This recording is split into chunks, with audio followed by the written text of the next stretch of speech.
السلام عليكم ورحمة الله وبركاته. ما أنت وحن كهذا دونا موضوع حساسي أما مهم نرش أننا سامين وين كله يدقاله هنا. موضوع عسي وسعر برك أما إنفليشن وحل لقد قلد له يراده. سعر بركم محوية هاي صباح كنا محييهن. أنت بدوام مقالنا إن سعر برك ودعي أما أن سيدو كلا مقالنا إن قيمة دعو كيمي شين صومالي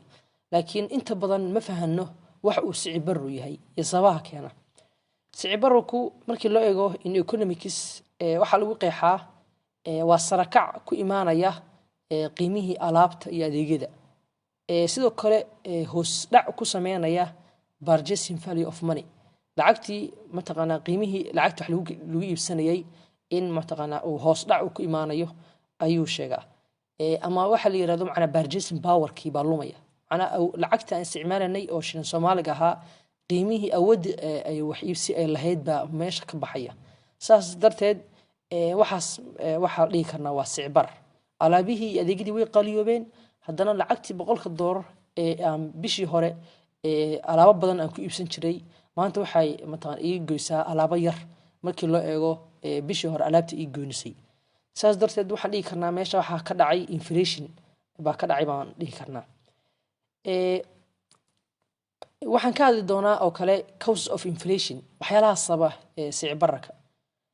marka waxyaalaha sababa sicir bararku badan yihiin marka maanta waxaan ka soo qadan doonaa hal mid oo kamid ah demand pull inflation sababta aan hal mid oo kamid ah u soo qadan waxa weeye si uusan fiidiyoga u dheeraan kuwa kalena casharadaena dambe baan ku dhigan doonaa sababta aan ciwaanka maanta uga hadlayna waxay tahay in uu aad mataqaana saameyn weyn u nagu leeyahay nolosheena iyo dhaqaaleheenaba inta badan Soomaaliya waa aad baa looga cawdaa sida maamul goboleedka oo kale waxaan ku dhacay maamul goboleedkaas sicbar qiimaha shilin Soomaaliga baa dhacay marka waa in dadku ay fahmaan waxa uu sicbar yahay waxyaalaha sababa sidoo kale ciwaanada dambe waxa uga hadli doonaa sababaha keena in ay lacagtu ay qiimo dhac ku dhaco marka arimahaas oo dhan waa in wadanku dadku ay fahmaan ba aad u fiican marka uu dadku ay fahansan yihiin waxa uu sicbar yahay iyo mataqana waxa sababa markaas dadku way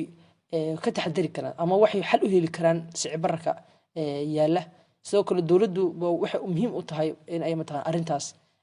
ay khusaysaa sababtoo ah sicbarka in la dagaalamo waa arin mataqana ay dawladdu mas'uul ka tahay marka maanta demand pull inflation baa ka hadal doona demand pull inflation muxuu yahay dhaqaaliyahan Keynes oo kamid ahaa ragga mataqana dhaqaaliyahanada ah ugu caansan oo mataqana 1930kii ama 1929kii markii musiibada weyn ee ka dhacday caalamka waa ninkii xalka u helay baan dhihi karnaa ama buugtiisa la qaatay marka ninkaas Keynes waxa uu ku qaxay demand pull inflation waa imbalance of demand and supply macnaha weeye waa isleekaansho la'aan dhex taala weeye demandiga iyo supply-ga macnaha weeye alaabaha suuqa looga baahan yahay ama agabyada iyo adeegyada suuqa looga baahan yahay baa waxay ka tira badan yihiin alaabaha iyo adeegyada suuqa yaala sadarta imbalance-gaas u dhaxeeya baa wuxuu keenayaa sicir barar keenaya marka demand pull inflation-ka qodobo isaga saameyn ama keena baa jira ama macna demand pull inflation hadda qeexay maxaa weeye alaabta suuqa taala ama supply-ga ah iyo demandigi baa aad u kala badan macnaha oo ah demandiga baa wuxuu ka tira badan yahay supply-ga alaabaha suuqa looga baahan yahay baa waxay ka tira badan yihiin alaabta suuqa taala macna alaabta suuqa taala way dhahay markii loo eego dadku waxay u baahan yihiin sababtoo kale hadii dadku u baahan yihiin 20 xabo oo mashiin bay u baahan yihiin laakiin suuqa waxa yaala 8 mashiin baa taala sadartees meeshaas waxa ka dhalan kara inflation oo dadku waxay tartan u gali doonaan ya 8 mashiin iibsan doona ninka ganacsadaha muxuu sameeyaa qofka qiimaha ugu qaalisan mataqana kaga iibsan ayuu ka iibinaya marka competition kaas baa sababi kara marka demand pull inflation waxa mataqana saameeya afar xabaa ka soo qaadanaya waxyaalaha keena inuu demand pull inflation u dhasho midka kood waxa weeye increased money supply lacagta suuqa soo galayso oo aad u tira badata way sababtaa marka bankiga dhexe uu daabaco lacag buu daabacay laakiin lacagta uu daabacayo muuse ku saleen hantida wadanka taala ee muuse ku saleen marka halka waxa ka dhashay imbalance u dhaxeeya hantida wadanka taalay iyo lacagta la daabacay marka arintaas waxay keeni kartaa inflation bay keeni kartaa sicir barar keeni kartaa sababta ku keenaysa waxa weeye lacag badan baa suuqa soo gashay dadku lacag badan bay heleen marka dadku maxay badanayaan marka lacag badan ay helaan qof walba baahiyo leeyahay baahiyo gaar ah buu leeyahay qof walba lacagtii uu qaadanaya suuqu la tagaya suuqu alaab ugu soo iibsanaya laakiin waxa kala badan productionki suuqa yaala iyo dadku lacagta haystaan dadku lacag badan ba haystaan laakiin hantida suuqa taal aan production suuqa yaalay waa yar sadarteed sanoo kale haddii soo qaadana moos oo kale moos baa suuqa yaala dadkuna lacag badan bay haystaan dadkii mooska ku wada yaacin sanoo kale laakiin markii sicir laga hadlayo alaabaha dhan baa qaaliyoobaya laakiin sanoo waxa soo qaadana mooska oo kale badan ay Soomaalidu way fahmaan markii mooska laga hadlayo qof walba fahmaya sababta qof walba uu isticmaala mooska markii dadka dhan wada mooska iibsadaan maxaa dhacaya suuqa mooska ku yaraanaya soo qoys walba wuxuu rabo inuu cunahan ku qadeeyo ku casheeyo mooska soo sadarteed mooska markii aad la wada iibsado mooska suuqa ku yaraanaya markuu shayga suuqa ku yaraadana maxaa dhacaya waxa ogaataa shayga markuu suuqa ku yaraado inuu qiimihiisu weynaado marka shaygii markii uu suuqa ku yaraado moos yar uu noqdo dadkuna ay aad u baahan yihiin dadku markay u baahan yihiin 50 xabo oo moos ah suuqa waxa taala 20 xabo soo darteed dadku waxay tartan u wada galayaan in 20 xabo iibsadaan marka ninka ganacsanaha muxuu sameeyaa qofka qiimaha ugu qaalisan kaga iibinaya buu ka iibinaya mooskii maanta shalay markuu aad u badnaa mariyay 2 shilin Soomaali ah maanta 6 maraya marka maxaa arinta keenay sababta waxa keenay gaabsi uu noqday shaygu mooska waa yaraaday taasna waxa keenay in baahiyihii ay dadku u baahan yihiin baahiyaha mooska ay dadku u baahan yihiin inuu ka badan yahay mooska suuqa yaala taasna waxa keenay waxa ka dhalanaya kooda sicir barar arinta labaad waxa kamid ah raising wages in mushaarka shaqaalayaashu qaataan in qaaliyoobo inuu kor u kaco macna mushaar badan ay inay qaataan shaqaaluhu waxa ogsoonahay in shaqaalo walba uu qoys leeyahay soo oo biil siiyo markuu mushaar badan uu qaato biil badan buu cusinayaa qoyskiisana baahiya ay qabeen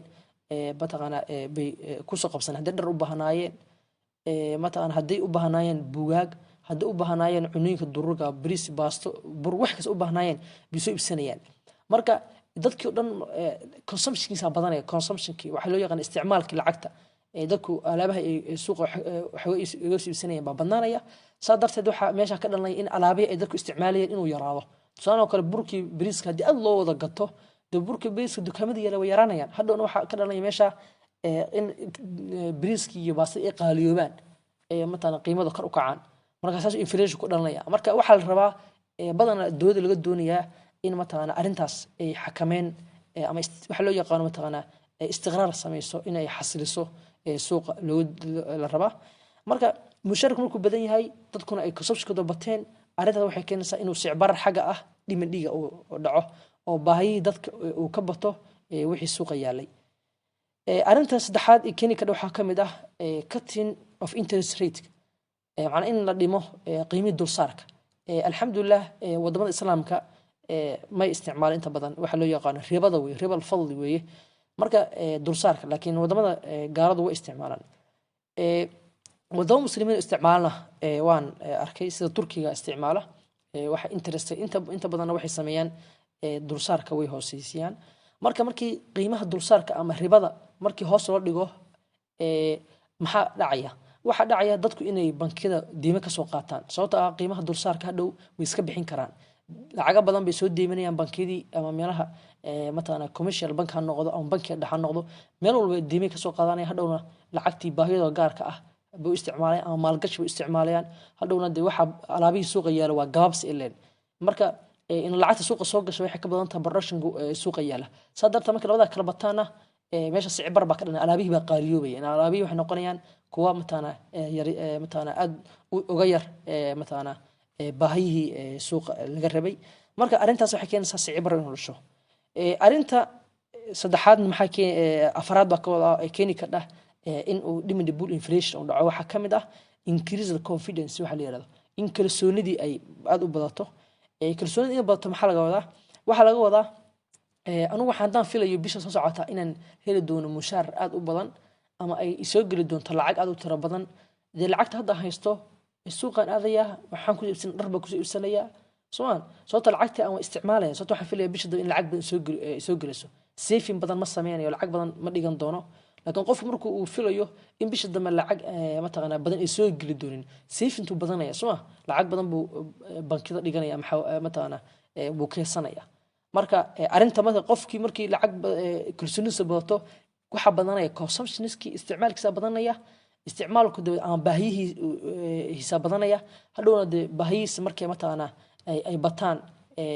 baahiyo waxa ka badanaya kooda supply-gi hadhowna meesha in sicbar ba ka dhalanaya marka mar walba ogow mar walba isticmaalku shaygu bato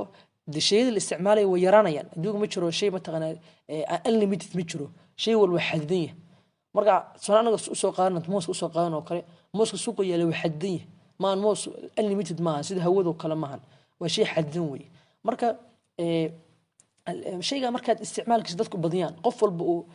moosku isticmaali u badiyo maxaa dhacay shaygu yaraanaya soo marka isticmaalka badan ama dadka kalsoonida ay qabaan filaya in lacag badan bisha doon heli doonaan ba wuxuu ku jiidayaa in ay lacag badan isticmaalaan laakiin haddii ay filayeen wax inuusan mushaar badan